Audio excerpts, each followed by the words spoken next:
Welcome. You are listening to The Travel Winds, hosted by Pete Kotzbach. This is a weekly interview show about people who travel for work and all the ups and downs that go along with it. Here we go. Welcome to the Travel Winds podcast. Today, my guest is Gary Orona. I'm going to try and get through all this. He's a photographer, director, producer, writer, film executive, husband, outdoor adventureman, editor. What am I forgetting there, Gary? You've covered it pretty well. How's the day treating you? The day is treating me really, really well. Thank you very much. I appreciate the time. Oh, hey, no problem. It's fairly sunny in Vegas. It's been kind of a crazy winter, but it's fairly sunny now, so it's a great day. It's beautiful. Yeah, and you're starting to get into when I visit, because my mother-in-law lives in Henderson, so when I visit, it's March, April, May, where I go, hey, this is kind of nice. Yeah. Then you go June, July, August, you go, we'll come back in a few months. Right. This year's been a little bit different. This year, the winter has been really unpredictable, which affects our travel and which affects the projects that we do a lot. I mean, weather is critical to what we do. But this year has been really dicey. I mean, every morning, pretty much the first thing we do is we get up, hit the computer, check the weather, check all of our locations, see where we're going to go film, which ones are going to work, which ones aren't.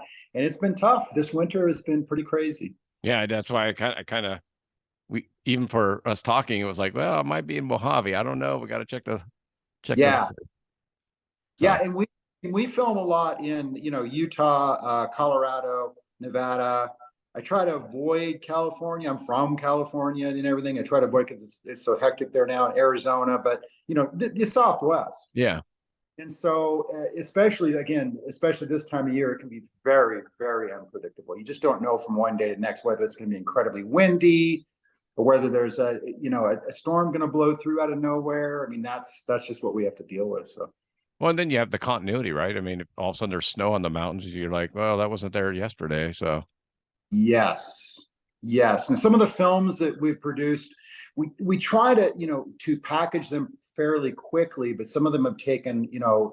Just on the project, but some have taken, up to a year or two or even 3 if we've extended the production schedule. And as you've said, continuity becomes a huge issue then. And we have literally had that exact same thing happen where we're filming in a really warm environment on one particular month, and then 6 months later we go back to finish up what we didn't complete, but pick up from there, and there's snow all over the ground. And a lot of people don't realize too that aren't from the Southwest that the desert can get snow. I mean, we've had snow in Las Vegas. I've been there when it snowed. Yeah, we're up in Summerlin, so we're right up near the Red Rocks. So a little bit higher. Not a lot higher, but a little bit higher than it would be, say, down on the Strip, for instance. So we tend to, when the weather comes in, it hits us first, and we're higher up, we can get some. We've actually had snow on the ground. I work at the rodeo every year, and and it's always typically it's the first 2 weeks of December, and people come and we love when it snows because most people don't think Las Vegas snow, cold, 30 degrees, so they don't bring their jackets. So we end up selling a lot of jackets if it's really cold because people didn't prepare for it. Perfect. But I've been on the Strip when it snowed. It doesn't stick, but it's like flakes are coming down. It's kind of crazy. Yeah, it's different. And of course, it being Southern Nevada, folks aren't accustomed to driving in the snow. So the roads. That's California too. Yeah. I'm a native Californian. So I was born in Bakersfield, California. I was there yesterday. No kidding. But yeah. I was mostly raised in Ventura, California. So I was a little surf kid. We lived on the beach in Ventura. So I'm definitely a Southern California kid, at my core. So they just had snow. I was in Goleta in Santa Barbara about a week and a half ago, and they had snow up in the mountains up there, and they closed down the 154 because it's so nice. Yeah. Never happens. I mean, very rare. Right. Well, it makes it interesting. And I mean, I could write books and books and books on, film projects and TV shows that we've produced where we're just praying the night before that, the hurricane doesn't hit, or it's not 120 degrees. I mean, I could go on and on and on. Like we just, and times there was a little while back where we're sort of multifaceted, my wife and I. So we have fine art photography galleries, and of course, I've been producing and directing TV and film productions for more than 30 years now. And there was a time when we were sort of serving the photography business really heavily. We owned an old historic hotel in Utah. We didn't open it back up as a hotel. We just used it as a house and a big giant studio. But at any rate, we put a gallery in there, and we had a gallery down the street in this little town near Moab, Utah. And we were literally, we were spending every day, this is over about 2 or 3 years, we spent, I would say on average, certainly 5 days and maybe 6 days a week. We would jump in one of our Land Rovers, drive out into the hills, go as far as we could, throw backpacks on, and then trek with backpacks and camera gear into the wilderness, places where you will never see another human being. Yeah. And we would just trek to find, really unique and original photo op sites and things like that.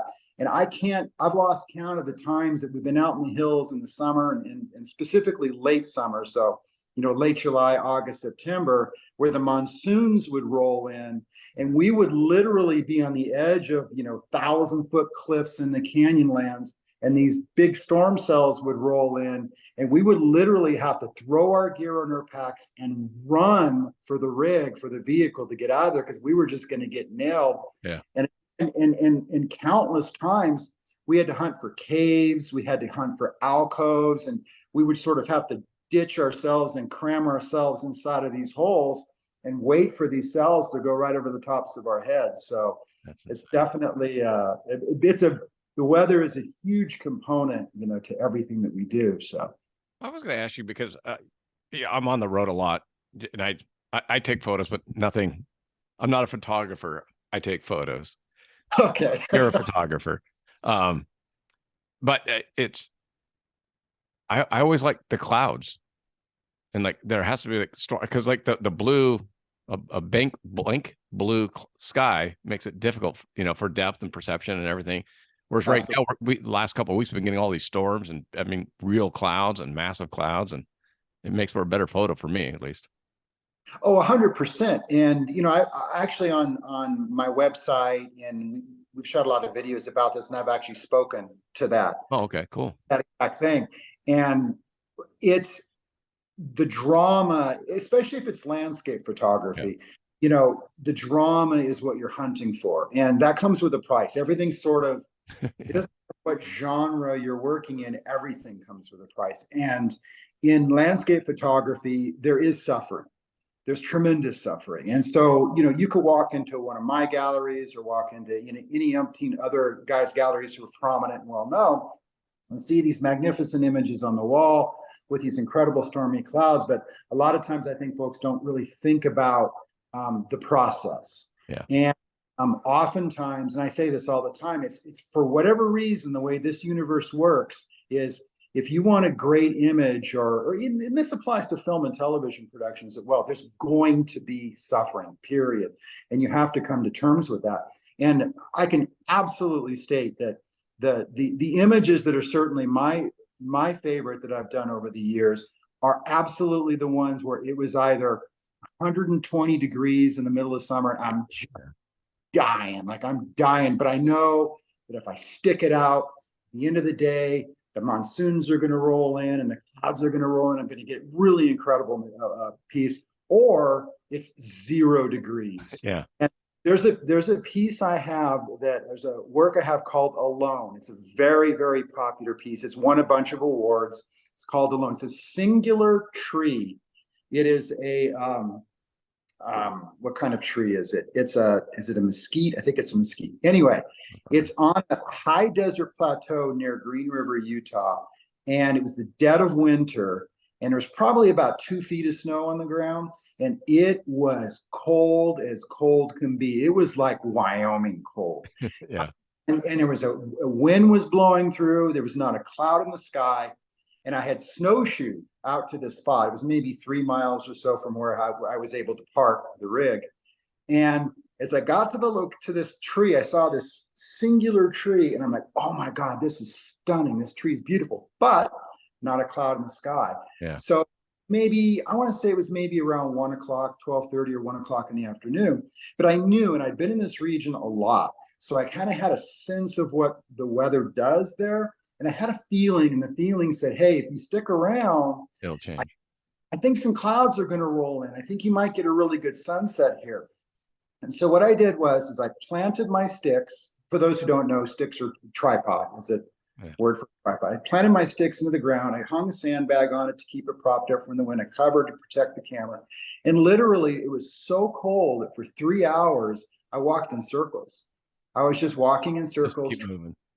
Yeah, keep moving, keep my body warm, because it was just so, and it was bitter. I mean, it was as cold. Oh, it was really something else. But I stuck it out. You know, I always speak to tenacity to people a lot, and perseverance. And I stuck it out. I was tenacious.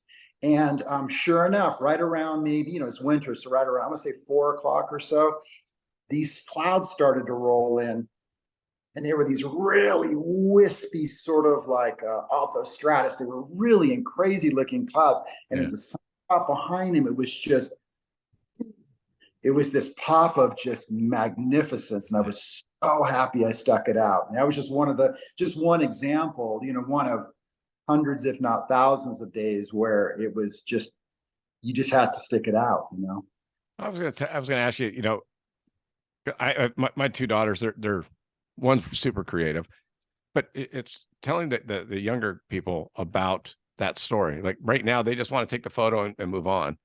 Right. Versus, let me stay here for 4 or 5 hours in bitter cold to take the photo. I mean, yeah. I don't know if it's a lost art, but it's interesting. Well, and here's the thing too, and again, look, I don't want to be jumping on my soapbox that much, but I would like to hope that I have a little bit of wisdom after spending, more than probably about 35 years since I was officially a professional photographer and filmmaker. But there's a lot of experience tucked in there, and a lot of experience in wild looking. And one of the things that, it's not just this younger generation, it probably has pretty much been all younger generations in the past, is that, there's this sort of impatience, right? Yeah.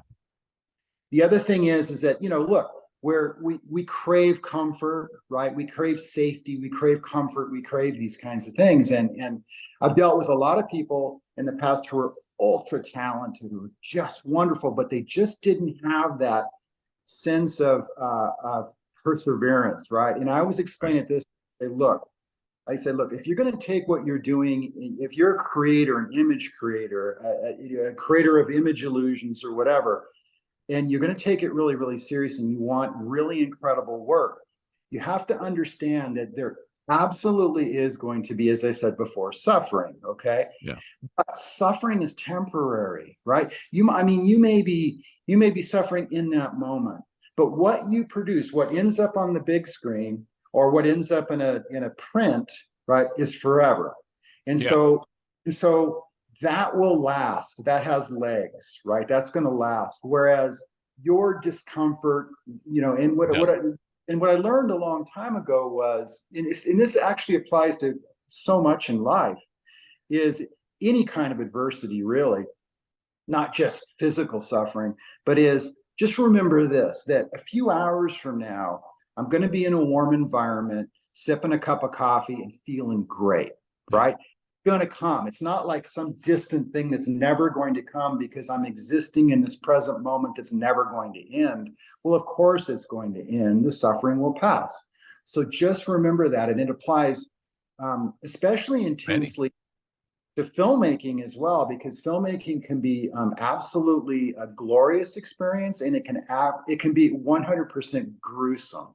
I mean, I'm talking 100% concentrated gruesome. It can be so unbearably hard sometimes.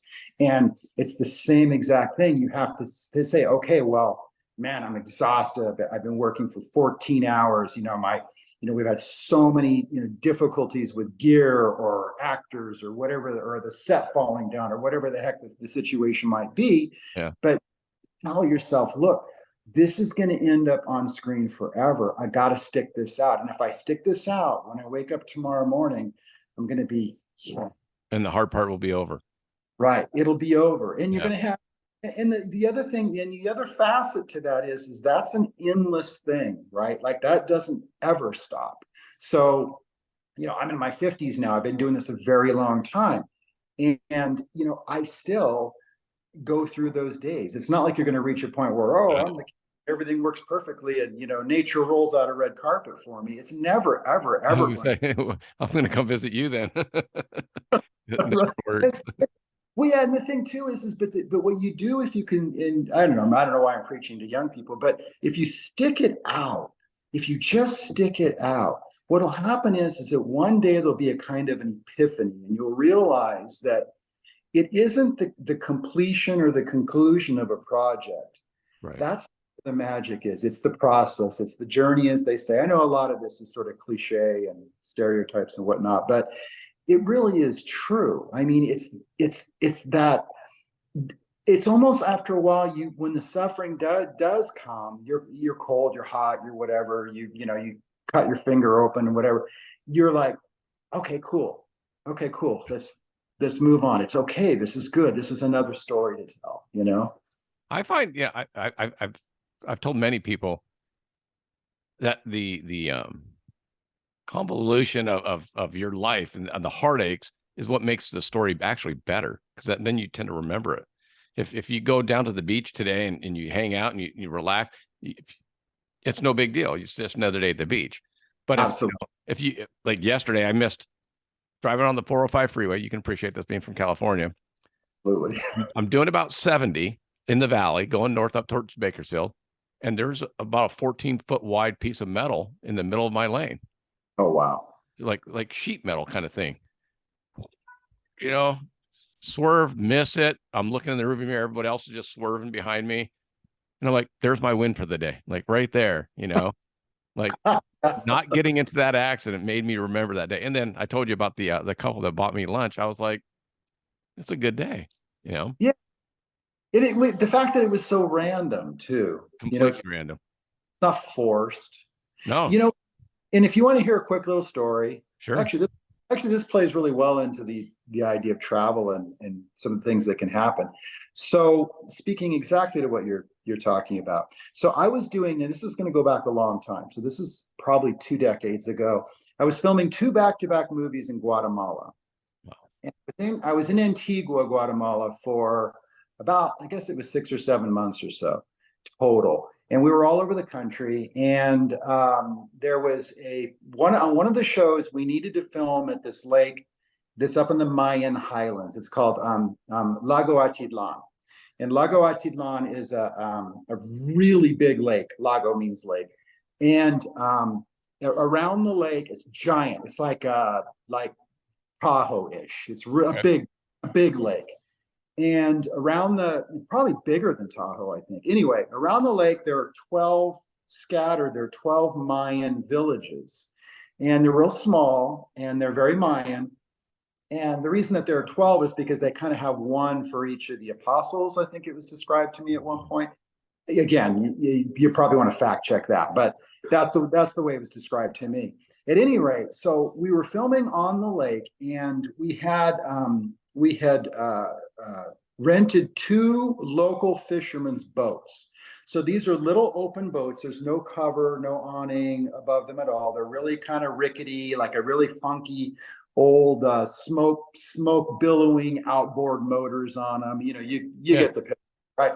So we had one boat we had set up as the camera boat, and when the other was the picture boat. So that's where the talent was. And it was kind of like the movie was sort of a campy, like if you blended Bikini Car Wash with like Indiana Jones, it was kind of like that, Okay. It was the Lost Ark. So anyway, so our heroes, our heroines of the movie are on the other boat, and we're on this other boat. Well, we go out into the middle of the lake. Now remember, it's a huge lake.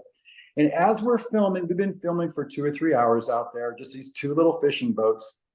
And all of a sudden, this black wall of like just density, this weather cell of clouds that looked like a giant white black wall was just suddenly just approaching us and descending upon us.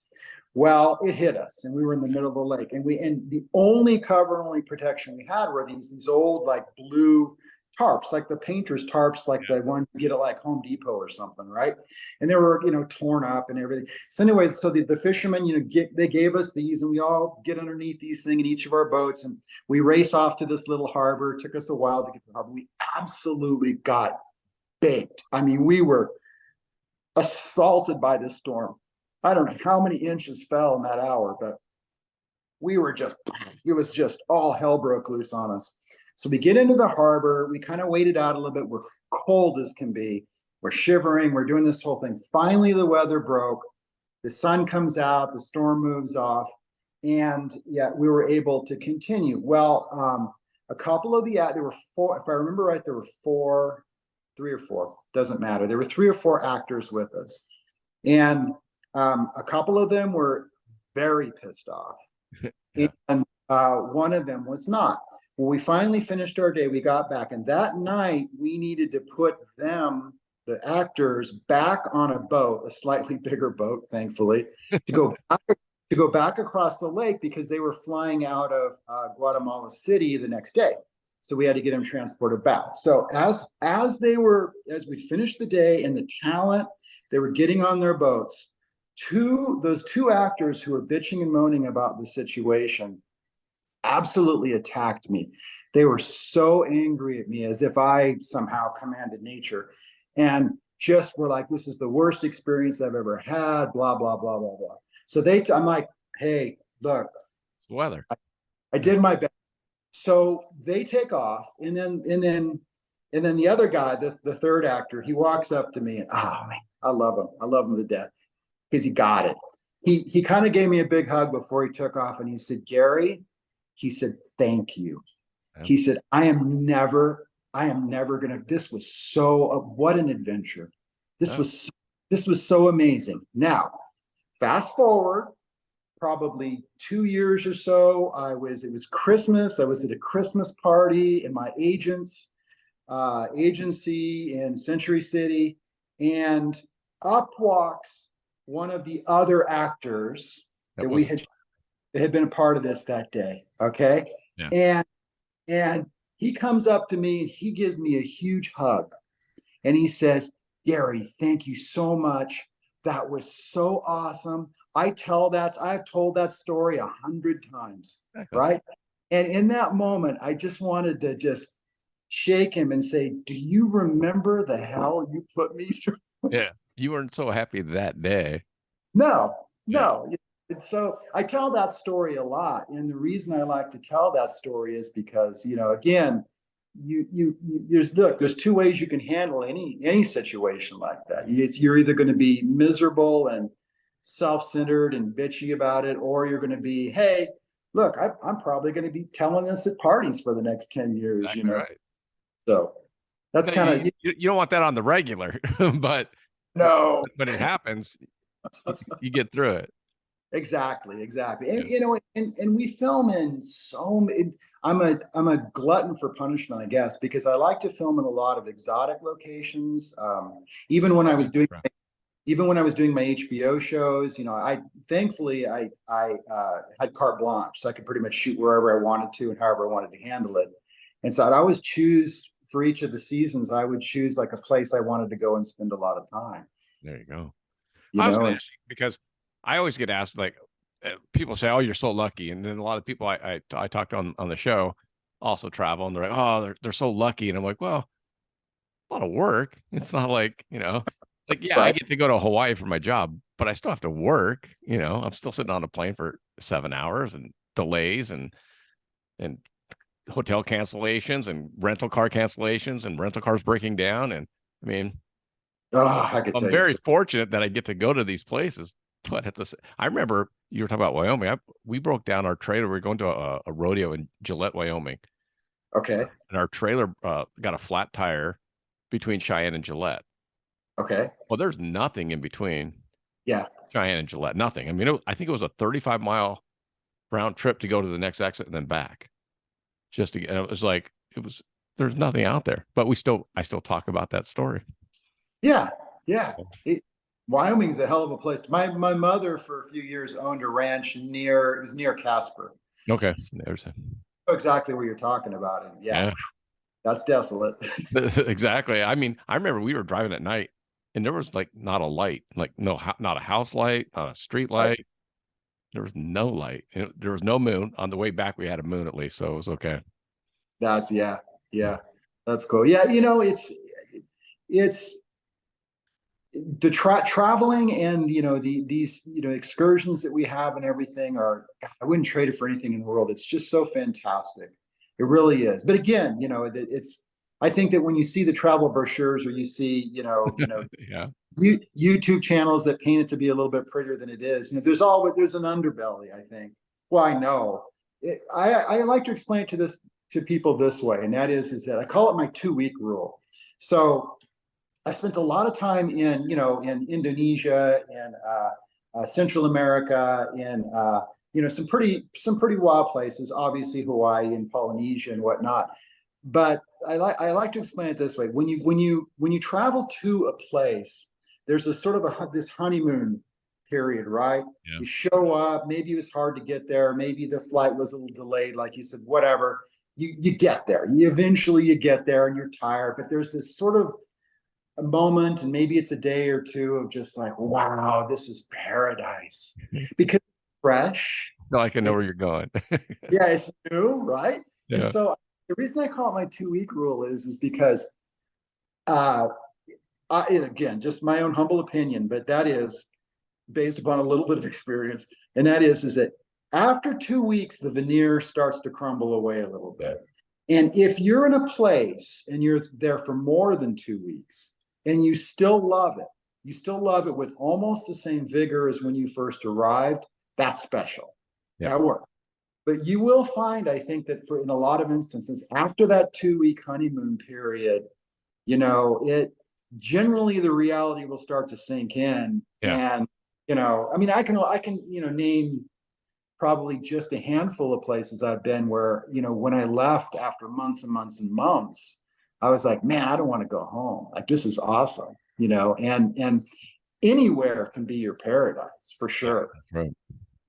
And so just that, again, rolling into a 5-star resort or something is, well, of course, it's going to be hopefully pretty fabulous, and hopefully it's going to be really overwhelming you with its beauty and all of that. Well, that's its intent, but it's when you get underneath it, the reality starts to hit home. So do you find, so a couple things, of all the places you've been to, what's the most influential place you've been to?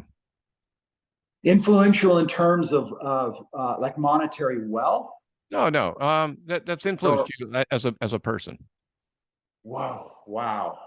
Okay, that's actually going to be really close to home. That's not even going to be overseas, I think. I don't know that I could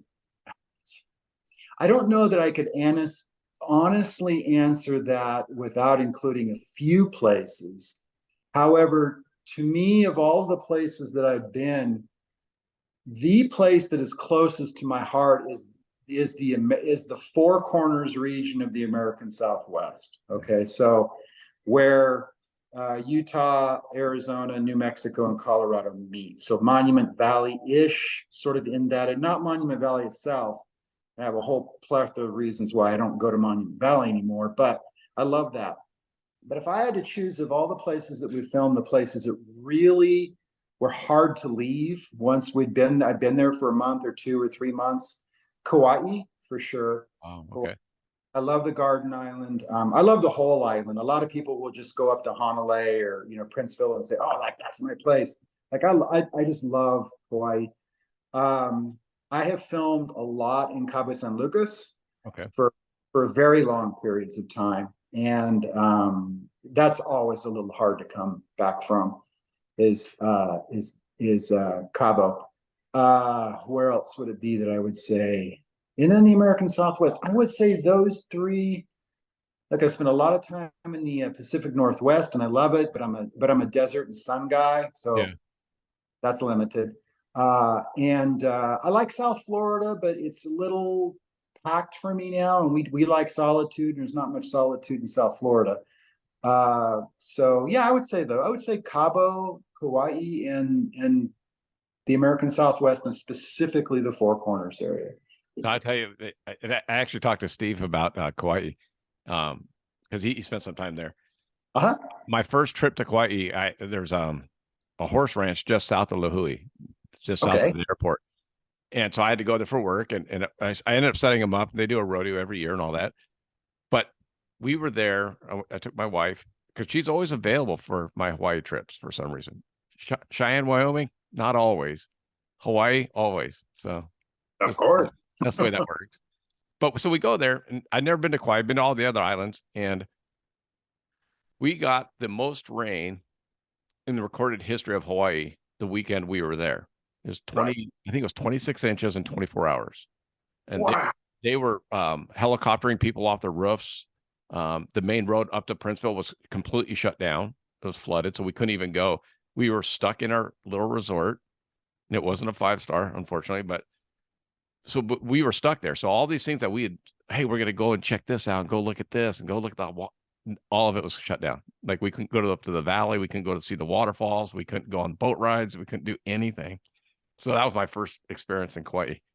Oh my gosh. We went back last year and it was much better. Good.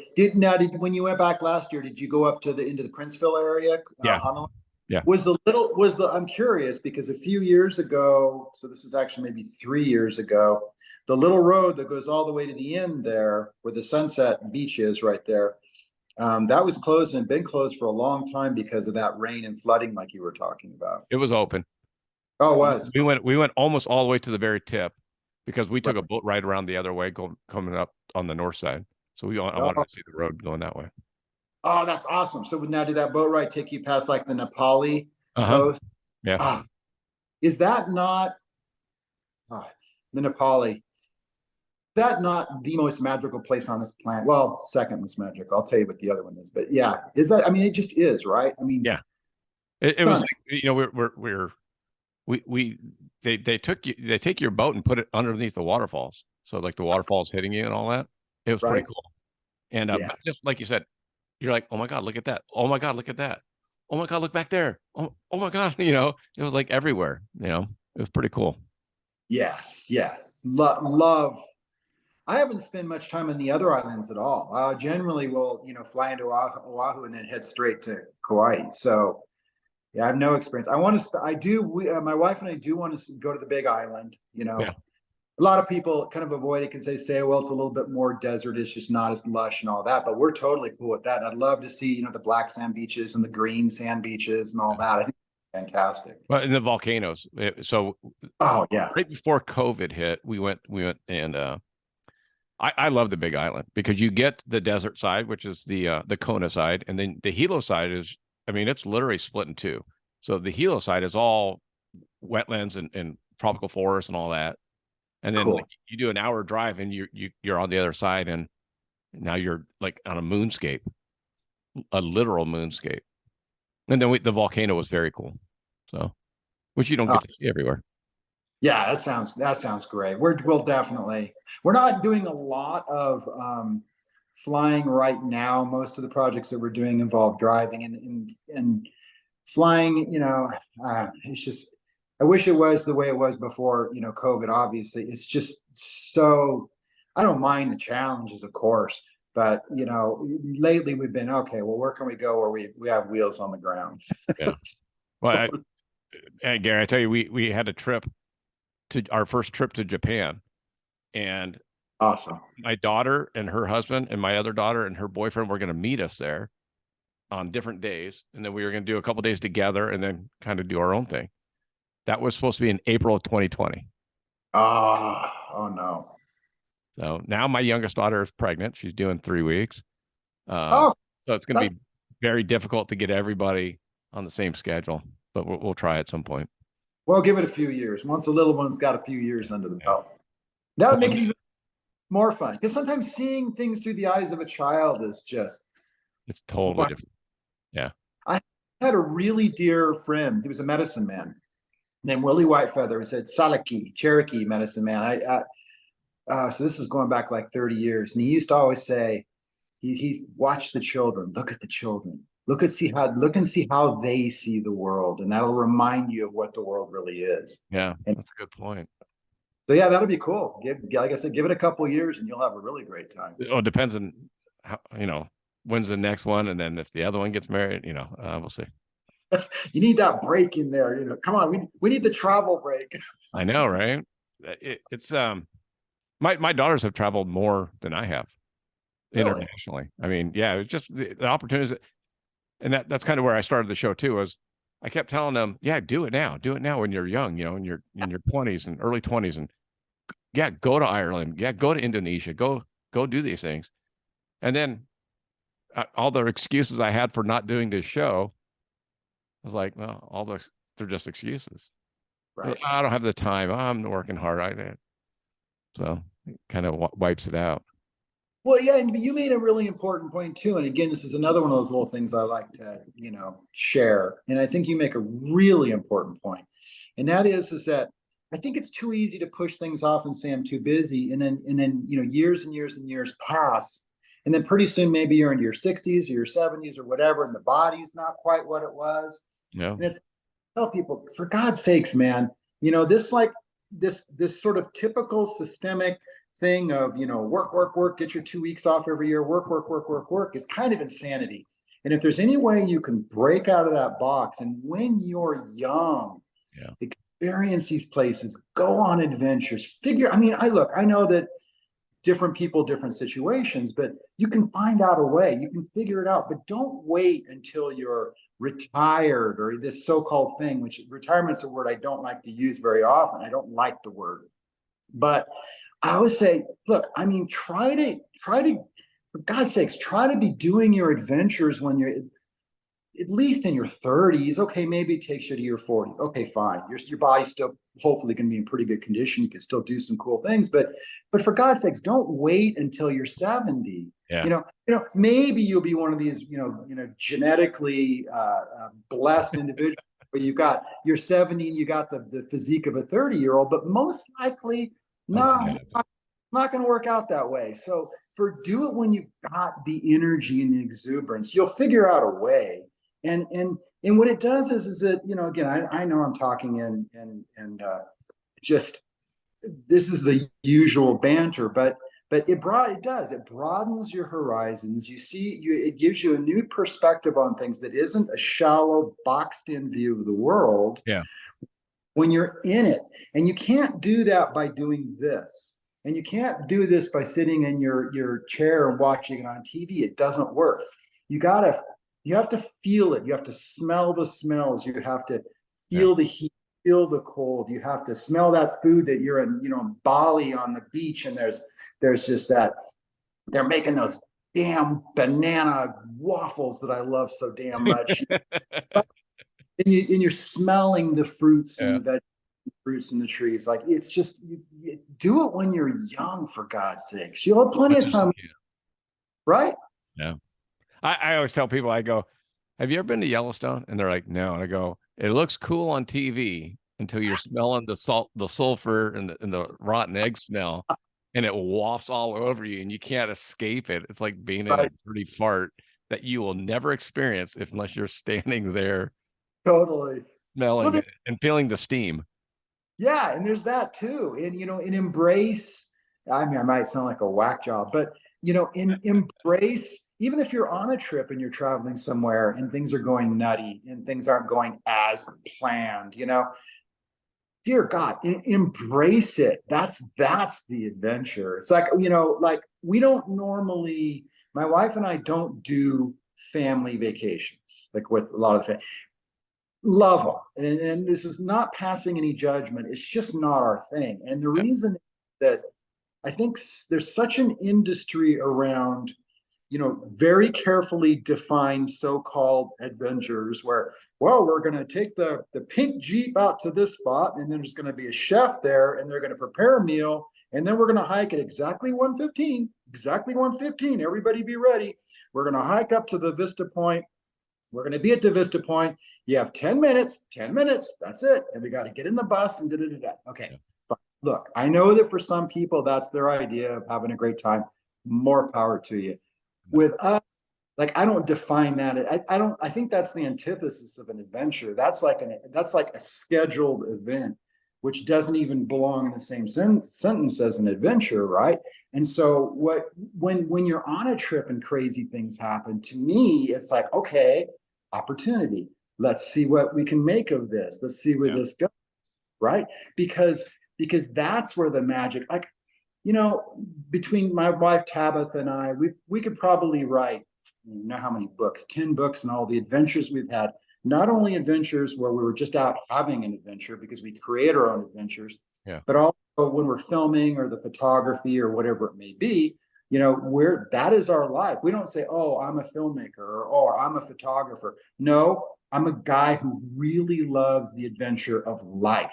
And she approaches it that way too. Everything we do is encompassed in travel, in experience, is critical to that. It's vital. And even if you don't have the money, you don't have the means, whatever, jump on a plane. I know flying is getting to be expensive these days, but you could put a few bucks in the car. You could, even if you got a car, there's plenty of places you could go where you can drive out, park, get off the beaten path, man. Go find your own explorer. Who knows what's around, that you're hiking down a slot canyon and it's doing this serpentine thing and you don't know what's around the next corner. There's nobody else around you. And it's like, that's magic. Which speaks to the curiosity of the human spirit, right? The curiosity of the human spirit is completely interwoven with what this thing of travel and experience is. And if you can sort of, like I said, embrace that, it's just awesome. I mean, I could not agree more, because when I started doing my trips, I would go, like, I opened up the Boot Barn in Summerlin, right? So, I'd go there, cool. But typically my ears whistling. I don't know if you can hear that, but No. Every time I would go to, like, Louisville, Kentucky to open up a store there, right? I would go in, get there Thursday night, work Friday, work Saturday, and fly home Saturday night. And, like, it was all work. And then I'd get home, did you go to the Muhammad Ali Museum? I'm like, oh no, didn't know it was there. Did you go to the Louisville Bat Museum? I'm like, no, I didn't know that was there. So now I always book in at least a half day, maybe a full day, where I can go see the local sites or see something that I've never seen before. So, because I might not ever go back to North Dakota, so I might not ever go see Mount Rushmore. Exactly. When we finish the movie, what I will generally do is, and I'm off in some exotic location or something, what I will generally do is make sure that I don't come home. I give myself at least a week or two to just, we've done filming and films. Well, we're not using film anymore. We're using, now it's digital, but back in the day, it was like, send the films off to the lab, blah, blah, blah, back in Hollywood. And I would just hang out, like, okay, I'm going to jump in a rover. I hear there's some, some farms along the beach, 100 miles from here. Let's go check it out. Let's go. Let's feel this and experience this, So yeah, I hear you 100%. How do you feel? I was going to ask you, your downtime, whether it's on a plane or you're sitting, how do you fill up your time? Are you listening to music? Are you working on future movies? Are you just trying to? All of the above. Yeah. Yeah, definitely. I'm not a sedentary type person, so sitting for long periods of time is, for me, difficult. Like flying to Indonesia, for instance, is a little bit of a challenge for me, because that's a long 15, 16 hours. Hawaii, and then you go on from there. That's really, really long. And I don't sleep. I can't sleep on planes. And so I'm the same way. Oh yeah. Okay. So, yeah. So, like, I'll use Indonesian example, like flying into Bali or something. It takes me like a day or two to just kind of like wake up, right? Because, well, there's the time change, obviously, but the other thing is I just haven't slept, and so I'll try listening to music, watching a movie. I don't really watch films real well on planes either. Actually, I don't really know why that is. I've never really thought about it. But I'll just take notes. Sometimes I'll even do pen to paper, not even do it in the iPad or anything. But yeah. The long ones, I'm not a big fan. I don't look forward to that. Look forward to but I don't look forward to the flights. I don't know. I'm trying to think. Other than the pilots that I've talked to, I don't know of anybody that really enjoys the long flights. Right. It's like, Everyone's just dreading it. Yeah, I guess that would be kind of weird to really like, yeah, I look forward to it. It's going to be 17 hours. Doing nothing but sitting in the same seat. Yeah, just cramped in. No, no, no. When we get upgraded every once in a while. We don't really spend the money on first class or anything like that. Sometimes we do business and all that. But when we were doing the films in Guatemala, a couple of times we got bumped up, and that was nice. I got to say that was definitely nice. Well, it's always nice. Room and the whole deal was pretty special. I wish it was a longer flight. I think we'd flown out of Houston. Yeah, I think that flight was out of the last one was out of Houston, and so it's not really that long. I mean, I want to say it was between 3 to 5 hours, maybe. It wasn't too long, so Yeah, that's a good time though. yeah. 5 hours is where I feel like, because Hawaii from here is about 6 hours, 5.5, depending on the wind. Yeah. That's right where I'm going. Okay, I need to get up. Right.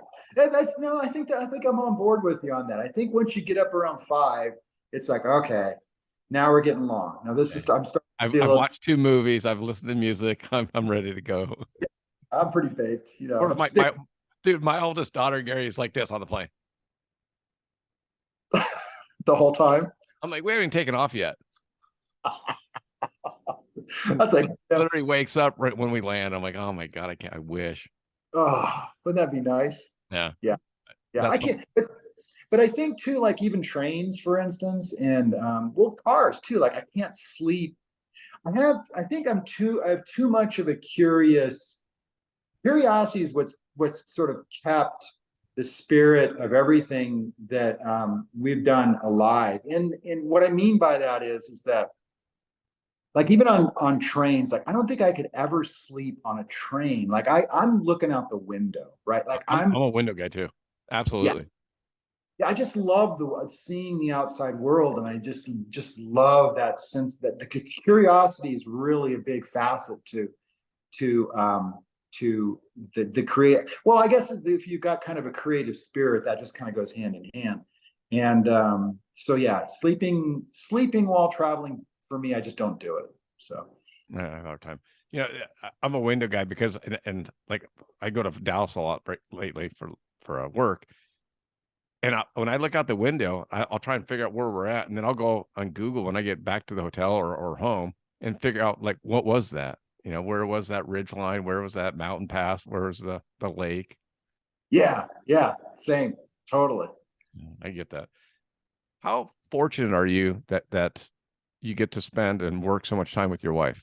I mean, it's great. A lot of relationships, you know, if someone had a traditional job, yeah, if Tabitha had a traditional job working in accounting from 9 to 5, right, it wouldn't work real well with you being gone for 6 days out in the middle of nowhere. No, it wouldn't. Actually, my previous marriage, that wasn't, didn't end contentiously, no radical, none of that wacky stuff. Yeah. We're just going different paths. But yeah, because a lot of times she wouldn't, because I'd be off filming, let's say in Cabo, for instance, when I did. So I created, produced, and directed a whole bunch of shows for HBO, for Cinemax. So Hotel Erotica, The Erotic Traveler, Thrills, like those are all my shows.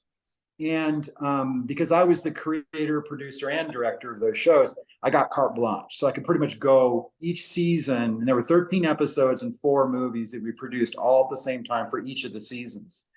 And so I would basically just choose a different, with like Hotel Erotica, for instance, I wanted to do a show where I could take it to a new place every season. Gotcha. So that was perfect because it was basically a little bit more of a racy fantasy island, if you will, right? And so I could take it to a different place every time because there was kind of like a new fantasy island, if you will. But at any rate, like for instance, I took season 3 it was, to Cabo. And so I was in Cabo for 3 months, and she just didn't really want to come. Like we had dogs and a big house and this whole thing. She wanted to hang there, so she really didn't. I think that if you travel a lot for very long periods of time, I mean, look, a 2 or 3 or 4 day trip, fine, whatever, right? No big deal. But when you're gone for months and months, ideally, it would be really cool to have, a significant other or, spouse or whatever that is on board with you. And in our case, Tabitha and I co-produce everything that we do. So we're producing. So she's there and she loves it. And she has the same exact kind of adventurous spirit that I do. And so it works really well. Like I can't imagine like just the friction or whatever that could be created if that wasn't the case. And plus she's in a lot of the shows too. Like right now, for instance, we're making all these horror films and thrillers. And there's one science fiction we're working on. It's like a sci-fi thriller that we're working on right now. And she's in them, right? So she's not only producing the shows, but she's also the star of part of the day, yeah, of the movie. So, which is great because, and then what we do is we sort of divvy up the tasks, right? Like I have my strengths and she has her strengths, and so I do my thing, she does her thing. But so she'll take care of wardrobe and art department and makeup and all of those kinds of things, and then I'm handling the crew and directorial and some of the heavier ended producing tasks, right? And so it works really, really, really well. We're not even though we're traveling together, we're always off on wild locations together all the time. We're not stepping on each other's toes because we have our strengths and we play to them and we acknowledge them and we have very, very, very deep respect. I can't say enough varies, by the way. The respect is incredibly deep. And so I respect everything she does. She respects what I do, and we do it. And so it really makes the travel special and really nice because there's no loneliness involved for one. And, and the other thing too is that I think that you can sort of bounce off of each other the experiences that you're having, you know? And so like, that's key. Oh, 100%. And she wasn't always that way. It was interesting because my wife is from Long Island originally. There's not a lot of wilderness around Long Island, New York. And so she grew up in Long Island. And when she was in her late teens, her family moved out to Vegas. That's actually why we're in Vegas now. When I left Los Angeles and came out, we went to Utah and we came back to Vegas. And so that's why we're in Vegas. Her family's all here and whatnot here in Vegas. But she was definitely a city girl. She was definitely not the adventurous type. Okay. Not at all. Like it was like a lot of fear. And I've spent my whole life in the wilderness. Like I've been around rattlesnakes and, scorpions and cone-nosed kids, blah, blah, blah. The whole deal. Like I've walked into bears. I mean, I'm used to it. Right. But if you're from Long Island, you're not. That's alien planet, right? Yeah.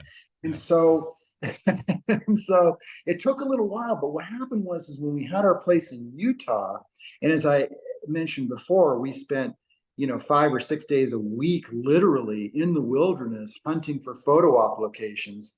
She fell madly in love with it, and the way she fell in love with it was she found dinosaur bones. Oh, wow.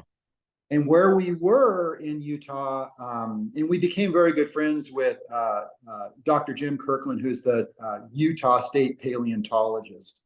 He's really super famous for his work with the raptors and all that. Anyway, so we knew what to look for, right? And so when she found her first set of dinosaur bones in the middle of the Badlands, not a soul in sight, this is not in a national park, this was BLM, it was public land, undocumented site. She flipped. She had the bug.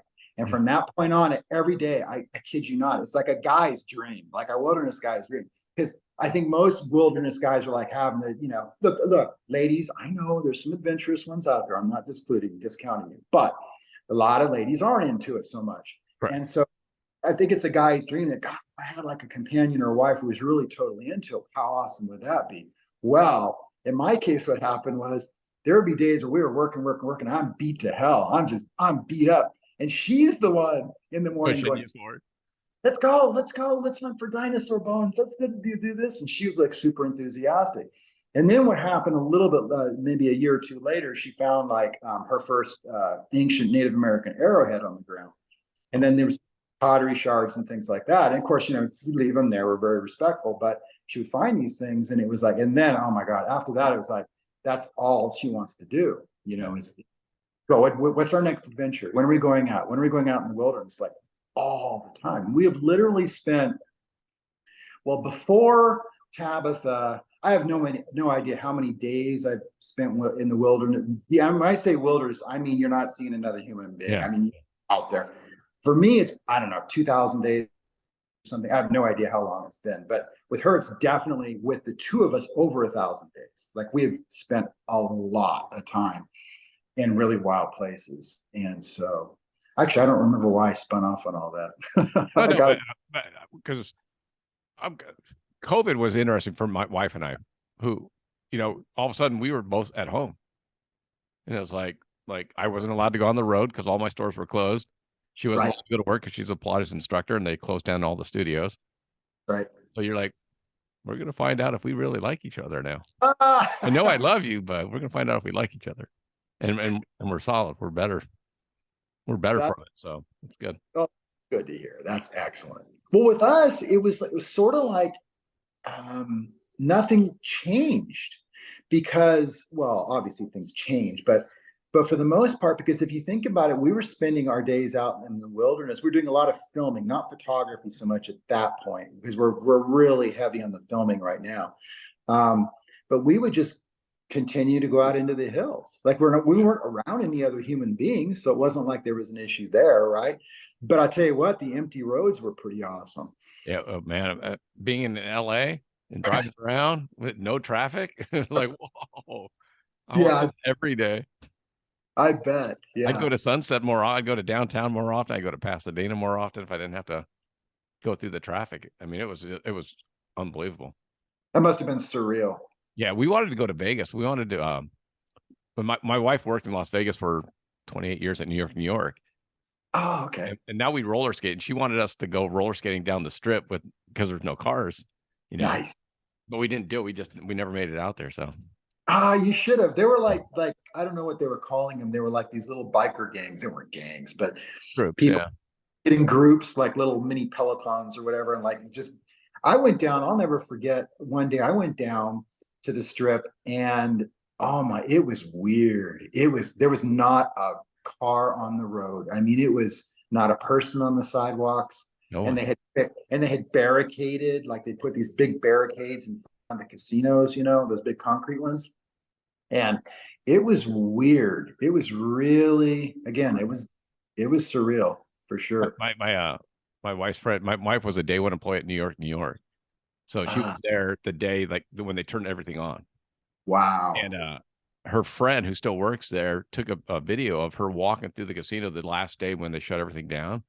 Right. And it was like the lights were on. There was some noise but none of the machines, I mean, so she's walking through the casino floor with nobody.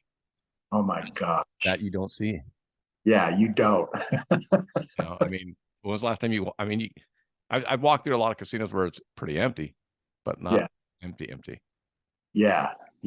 And now it's just the opposite. Now it's like when the doors opened, it was like the opening the floodgates. I mean, it was just, whoa.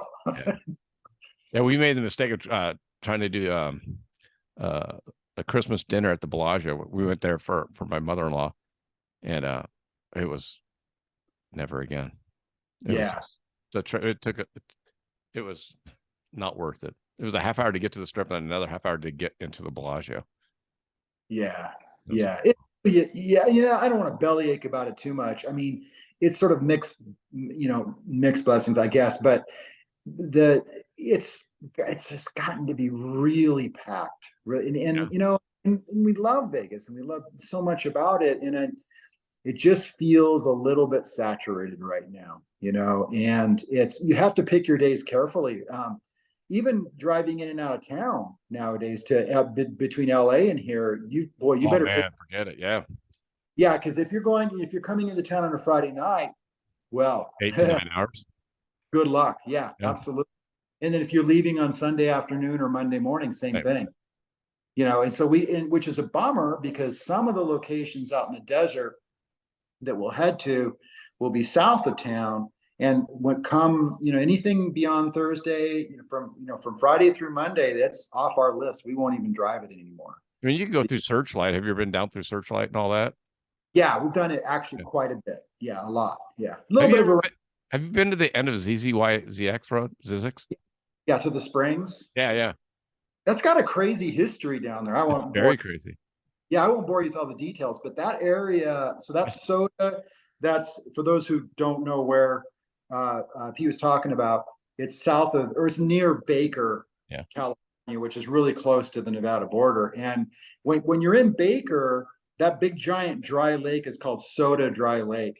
And there's an area south of it. So that's all part of the Eastern Mojave Preserve, which is administered by the National Park Service. So basically the guys that are administering Death Valley are also kind of administering that.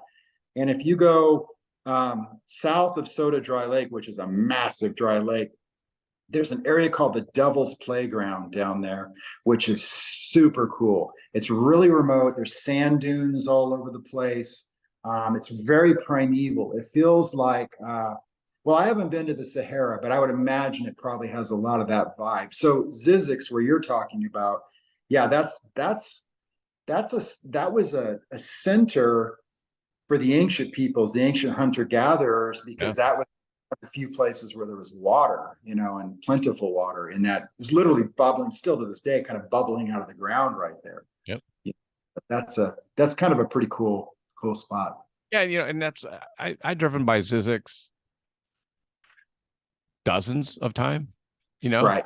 Dozens. And I mean, every time you go to Vegas, if you go from LA to Vegas, you drive past ZZX, and ZZX.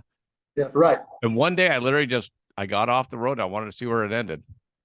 Right. And, my wife hates when I do that when I'm not with her, because she doesn't know where I'm at. But all of a sudden I get down to the end and I'm like, what is this? Then you find the resort, and then you find out that it was the watering hole for the natives, and then it was for the stagecoach. It was a stop for the stagecoaches before they went over the mountain. And then you find out about the resort. The guy built the land and did the leases, and then built more than he should have on more land than he should have, and built an airstrip that he shouldn't have. And right. and it's now it's a school of the deserts.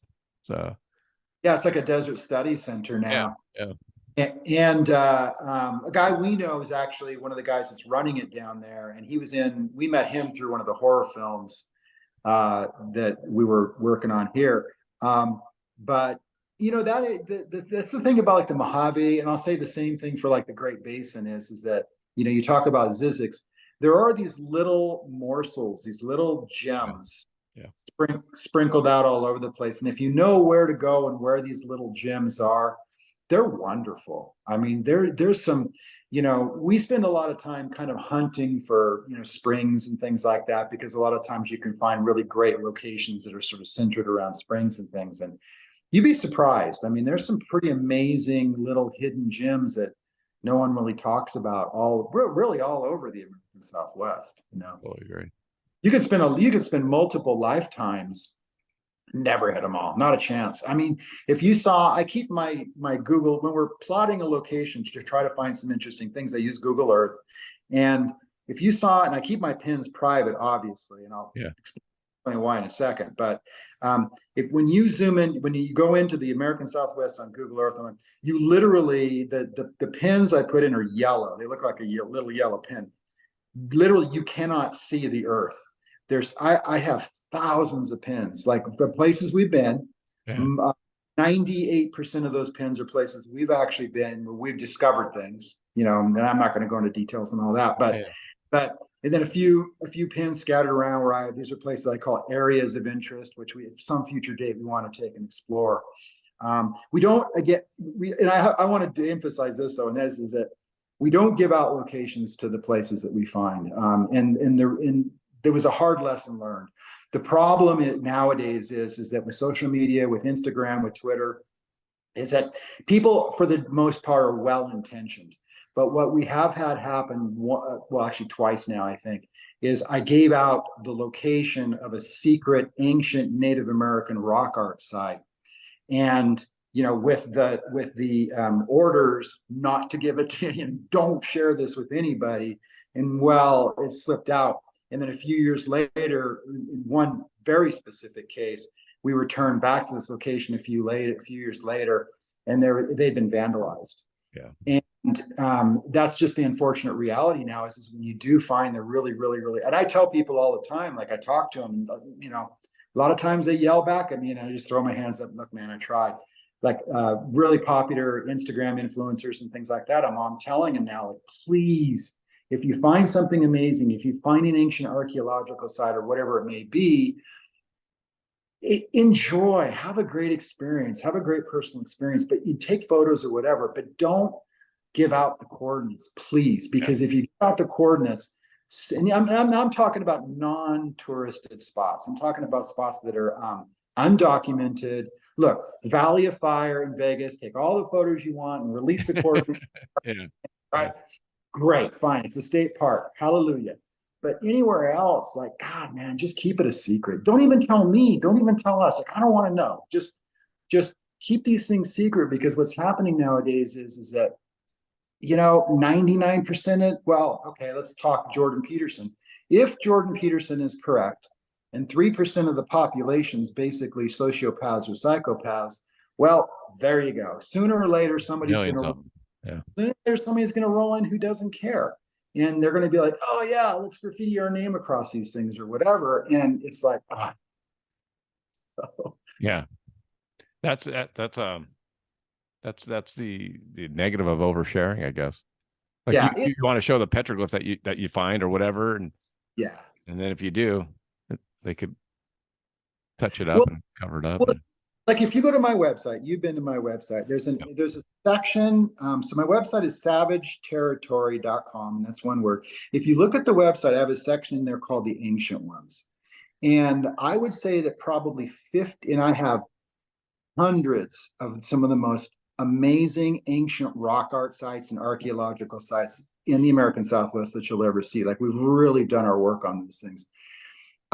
Probably half those areas are undocumented, and in some cases, maybe 10% are ones we actually found where there's no documentation whatsoever. So, in a few of those, there's a pretty good chance that we're the only modern folks who've ever seen them, right? So, what I do though is if one of those images is a really popular, really well-known site, like maybe it's in Arches National Park, right? It's the site that everybody knows about, that I'm fine. Okay, cool. I'll put, hey, this is in Arches, da da da da. But if you look at go through those images, a lot of them I've named names that are not, even if it's like a semi-known site, but it's not really getting hit that often by tourists, I'll change the name. So if you're really in the know and oh, well, that's such and such site, I might have changed the name on my thing only because I just don't want it to get too oversaturated. Yeah. I think it's a little bit at risk, and I'm like, okay, look, I don't want to be responsible for,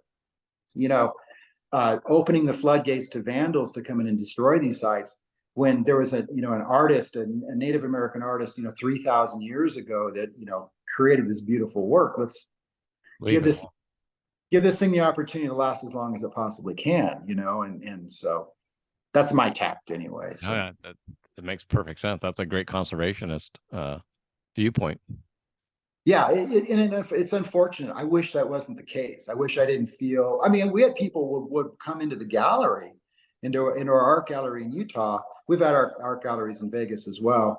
We closed them when the COVID thing hit, but in Utah, they would walk in and see an image on the wall and say, "Oh my God, that's so amazing! I want to buy it. Where is it? I want to go see it." And it's like, it put me in such an awkward position because I don't want to be a jackass and be like, "No, you can't." And I wouldn't. So what I would essentially do, I kind of came up with the best plan I could possibly come up with. And that is I would just say, oh yeah, that's like 30 miles south of here, and just kind of like leave it at that, it'd be as vague as I could possibly be without having to give like GPS coordinates or something. Southern Utah-ish area. Yeah. It's like, it's down by, I don't know, by Bluff, Utah or something. Yeah. That's near the Four Corners somewhere. Yeah, somewhere. So ask around. I don't know. That's awesome. So what do you have coming up? What do you want to, how can my listeners find what you have coming up? So if they go to GaryOrona.com, so I just treat that as one word. It has links to, movies and projects we're doing. The photo gallery is fun to go through. Yeah, go there and just, if I always encourage people, look, we're not hunting for sales all the time and all that. It's a cool thing up there. If you want something, that's great. But I love it when people just go experience it. It's really fun. We've been to so many places. That is savageterritory.com. And we treat Savage Territory, again, as one word. Our latest movie that's currently in release is called Die Influencers Die. And you can search that on Amazon, on Google Play, on Apple TV. It's on Vimeo. That's available now. And then just be on the lookout. We have 3 movies in the can right now that are going to be released this year that we shot here. The first one is called Head on a Plate. That's a horror film. We have They Call Her Headhunter. That's a thriller horror film. And then the last one that we actually completed that will be released this year is called Lair of the Killer Clowns. Okay. And we have a slate of, and those will be coming out. They're not out yet. You can see them. They're on IMDb already, the Internet Movie Database, but they're not released yet. They'll be released this year. And then we're working on, we have a current slate of 3 more movies for this year. And we're leaning into sci-fi thrillers now with a little bit of a horror component. So they're a little bit, they're fun. Oh, they're definitely twisted. And I would say that if people are out there like David Lynch fans, I'm my own thing. I don't like to compare myself to people, obviously, and certainly not pretending to be David Lynch. I love him to death. But the style is a very, very Twin Peaks-ish on some of these new movies we're doing. They're really fun and really different to watch. They're not your usual fare. We're funding them all ourselves. We're doing them ourselves. These are true independent movies. They're not sort of homogenized and touched by the fingertips of Hollywood executives, so you're getting something that's kind of like, it's cool, but these are definitely pretty cool and pretty twisted. Are they campy or are they non-campy? No, these ones are non-campy. Okay. Straight horror. Yeah, people will probably know that I did, obviously I did like a lot of the late night Cinemax shows for HBO. Those are all HBO shows. People don't really realize that, but the Hotel Eroticas and all that.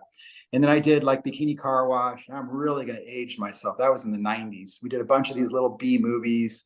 Yeah. Little TNA movies, The Great Bikini Off-Road Adventure, The Raven's Kiss.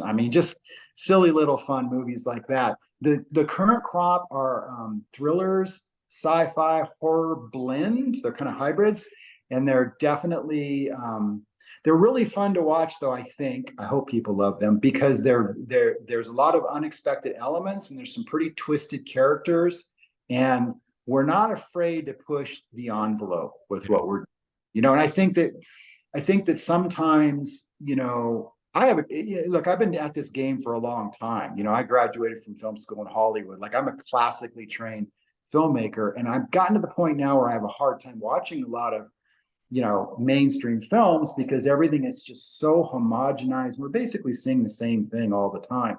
And so what we're doing is experimenting with ways to sort of break out that box and produce things that are really unusual, kind of unexpected, storylines that are a little bit more nonlinear and odd. And that's why I bring up like Lynchian, in the title.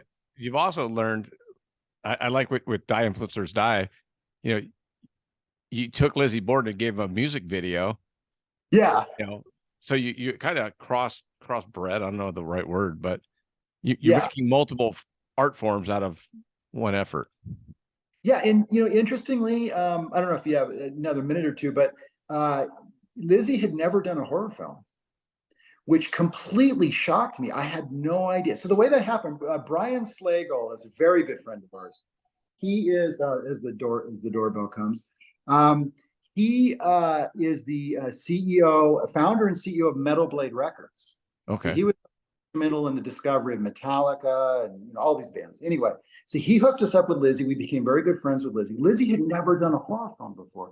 And Lizzie Borden is known, like super famous rock star. Yeah. He was doing like kill scenes on the stage and like the horror genre. The makeup and the whole thing, yeah. Yeah, totally. And he'd never done a horror film.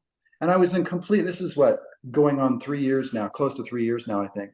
And I was in total shock. I was just, wow, Lizzie Borden's never done a horror film. Lizzie, you're going to be in our movie. Yeah. And he's, I'm on board, I'm game. And he was in it. So that's kind of how that transpired. And That's in pretty Brian, who's awesome, again, Brian Slagle, super awesome, really good friend. He basically opened up his catalog to us. He said, listen, you can use whatever music from, our library you want. And so that's how we ended up with Black Dahlia Murder and Allegiant and Lizzie on our soundtrack. Is Brian said, hey, you guys can use whatever music you want. So do you find creative types being super friendly that way? Oh yeah. So I know Steve Stevens did your gallery video, did the a solo music behind that, and he helped me out with my intro song. So it just seems like the creative types want to help other creative types. Totally. Yeah. Well, yeah, to a degree. Steve is a rare guy. He's a dear, dear friend. He is the most warm, he's just a loving, caring, great, great man in all aspects of the word. Not, obviously he's legendary. He's a Grammy Award winner. He's, been with Billy Idol forever. He's instrumental in writing all those great songs that everybody hears Billy. He's really unusual in that he's super, super giving and open and all that. And sometimes rock stars or actors or artists or whatever can be that way. And sometimes they're not. Yeah. But by and large, most of the people that we surround ourselves are that way. Steve did the title track for, which one was it? It was the Hotel Erotica, The Erotic Traveler. When we did The Erotic Traveler for HBO, Steve was he did the title track for us. And it's amazing. It sounds like something from South Pacific. It's got a little bit of flamenco in it, really super cool. So, yeah. Yeah, I had the same experience. I was doing an intro song with my daughter, and he goes, well, send during COVID, so we all had time. He's like, send me what you have. And I'm like, all right. So I sent it to him. He goes, no, I need the individual tracks. I'm like, I don't know. So I talked to my daughter. I'm like, that night, the next day, I get the, hey, this might work for you. I'm like, what the hell? Yeah, that works. That's awesome. Yeah, it doesn't surprise me in the slightest bit. Yeah. Totally cool. So GaryOrona.com. You have your Instagram. Yep. The Instagram is Gary Orona Photo. And then on Twitter, I think it's Gary_Orona. Okay. And I'll make sure I have all those links on my website so they can go directly to you. That'd be awesome. That'd be so cool. Man, I appreciate the time. I'll have to do some more releases when some of these movies come out. We'll have to. Yeah, we'll stay in touch with it all. I'll keep you in touch. And when you're in Vegas, I'll be in Vegas, I think about 3 weeks, because we got to go check. Once a month, we go see her mom. So cool. Well, give us a shout. Yeah, you got it. Cool. Thanks again for the time. Appreciate it, Gary. Thank you. Have a great one. Get back to that computer. Will do. All right, buddy. Bye.